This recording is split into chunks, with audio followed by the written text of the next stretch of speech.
Hi everyone, welcome back. I wanted to make a video of a local golf course here in Phoenix. It's called The Legacy. This is a course that's just around the corner from my house, and I play it pretty often, especially in the summer where rounds can be pretty cheap. You can usually play for like $25 in the afternoon. Of course, it's really hot, but the course itself is really nice, usually in pretty good condition too. So I wanted to make a video about a recent round that I played here. So let's get right to it. The first hole is pretty much a straightaway par 4. There's a boundary of the property on the right hand side, so you definitely don't want to miss right. And you also have some bunkers at like 200, uh, but if you can avoid those, then you're generally in decent shape. I was playing from the white tees today, so with a decent drive, I was able to just hit past those bunkers and not worry about those. Left me about 80 yards in for my second shot. Um, The green is protected by a deep valley on the left and the bunker short to the right. So generally you want to miss long and to the right. And I was able to hit a good one there. Left myself about 20 feet for birdie, but due to some technical difficulties, I was using a new camera setup. I didn't get a look at it. Trust me, I just made a boring 2-putt par. And it's going to be kind of hard to believe if you watch my putting for the rest of the round, but yeah, I was able to 2-putt. Second hole,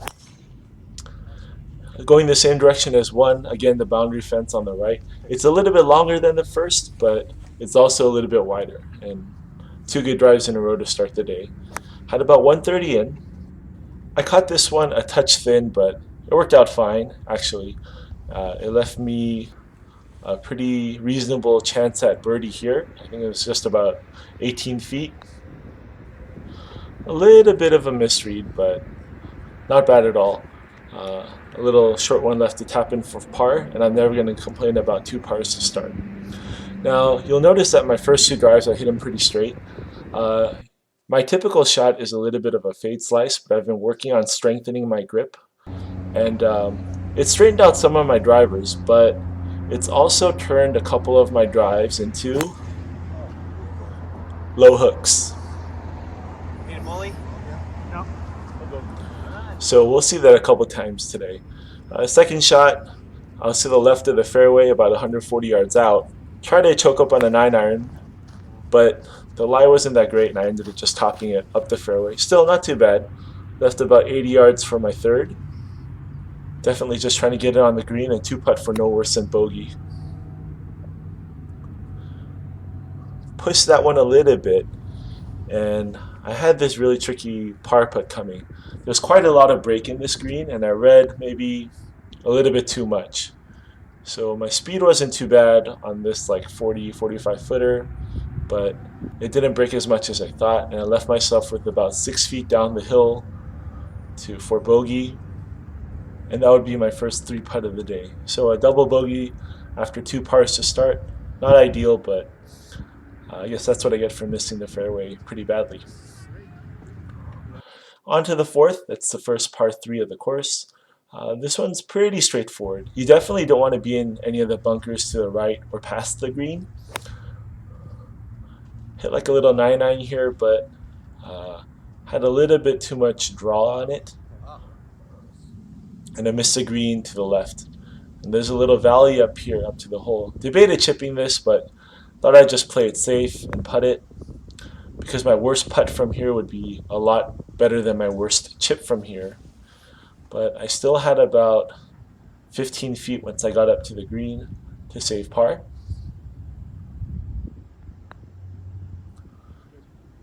Which I wasn't able to convert, so I would tap in for bogey. So we'd be 3 over after 4 holes. Now, the next hole, the 5th hole, it's not a long par 4. The tee shot is a little bit blind that you can't really see over the crest of that hill. And I'd show you what I'm talking about, but due to technical difficulties, I didn't catch my tee shot. I hooked my drive a little bit left, and I was in this dirt kind of desert area, which is kind of common out here in the desert. Had about 90 yards left, and hit a pretty good one up to this green.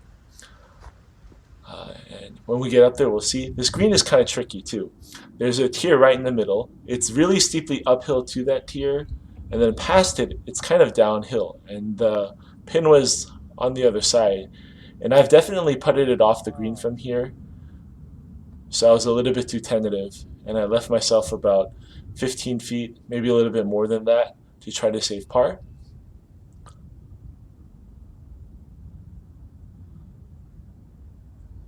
And that's my second three-putt of the day. So 2 bogeys in a row. Kind of disappointing after a pretty good recovery shot on the second. The sixth hole is the first par 5 on the course. It doglegs slightly left. To carry that bunker on the left from the white tees, it's about 220, so felt pretty safe just hitting a normal driver here. Caught it pretty good. And I had 235 yards left to the green. Now this par 5 is one of the ones where there isn't a lot of trouble on either side. So I decided to go with it with my 3-wood from about 230 and hit pretty much the best 3-wood of my life. And Rachel was impressed too. Got up, my ball mark was actually just maybe a couple yards from the hole. Had a downhill about 24-footer here for eagle. I almost never have eagle putts. Didn't want to leave it short. Yeah, so tap and birdie, never going to complain about that. So able to get off the bogey train a little bit, and we're on to the 7th hole. The 7th hole is a pretty short par 3. It's uphill, but it's only about 100, 110 yards depending on the pin. And it's protected though on all sides by bunkers. I hit another solid little shot here. And I thought I had stuck this pretty close to the pin and thought I had like a short birdie putt, but it spun back a little bit, probably because I teed it up, and I had about a 35-footer for par, maybe 40 feet. And it's never a good thing when your putt rolls outside the frame of the camera, right? So not too great on the first putt there. I had about 12 feet to try to save par. This putt breaks quite a bit from the right. And I slightly pulled it. I thought I had a good line, but yep, another 3-putt. So we had to tap in for bogey here. Okay, on to the 8th hole, which is another par 5. This one's more straight away. There's bunkers on the left at about 200, and then the crest of the hill is about 220. So if you can hit it past that crest, you can get a lot of downhill roll, and I was able to do that. Only left about 230 here. Now, it had rained like a day or two before, and so there's a little mud on the fairways, and when I bent down to clean the mud off my ball, I accidentally pushed the stop recording button in my pocket. But so you missed the shot that I hit, which was a 3-wood. I pulled it left, which is what you don't want to do on this hole, because there's a really deep bunker guarding the green short and left. And I was just able to kind of get it out onto the surface with a lob wedge. Had about 45, 50 feet here for birdie. I'm really just trying to get it close enough to 2-putt. It wasn't too bad. Speed wasn't too bad, but still had about 9 feet left for par. Wow. And I wasn't able to convert. And that's my, is it 3rd 3-putt or 4th 3-putt? Yeah. And so we tapped in for bogey. Kind of unfortunate there. But moving on to the 9th hole. This is usually a pretty tough hole. The wind blows left to right. Prevailing wind blows left to right, and the driving range is off to the right, which is why I switched to a yellow ball on this hole. Aimed a little bit too far left, and instead of my fade slice coming out, I hit more of a straight pull. Should be okay. Still trying to sort out my grip. The drive actually landed in this bush, so I took a drop for an unplayable, and now I'm hitting my 3rd, only about 130 out. Choked up on a 9-iron. And I kind of overcorrected with my grip, and my old fade slice came out again. I landed in the bunker short of the green, short right of the green. And this was a pretty tough shot. I was on a downhill lie. I actually did pretty good just to not leave it in the bunker. And had about 12 feet down the hill to try to save bogey.